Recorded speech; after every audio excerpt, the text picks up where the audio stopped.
Good evening. December is now going down in the record books as the snowiest month ever in Minnesota's history. And tonight officials say that they are behind when it comes to clearing some city sidewalks. So we went out, we sent our resident runner Chris Conti to give us a closer look at just how much work still needs to be done.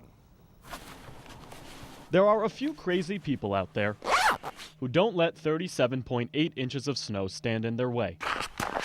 And even when the temperature is 14 degrees, we still say, let's do this. But now the snow has gone from reasonable to ridiculous, which means navigating city sidewalks can be a bit of a challenge these days. Now what? I'm not the only crazy one out there trying to make the most of these conditions.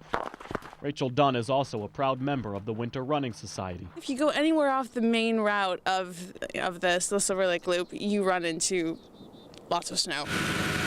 So much snow, in fact, that the city needed to contract out an extra snowblower to clear off 34 miles of sidewalks and running paths. We're diligently trying to get them all opened up. Main streets and roadways take precedent over sidewalks when it comes to snow removal, and rightfully so. Patience, patience, patience right now. But still, it can be frustrating for anyone whose regular walking route suddenly turns into a snowdrift. It just takes a while to get to all those bike paths with the pieces of equipment we have, especially when we have as much snow as we have this year.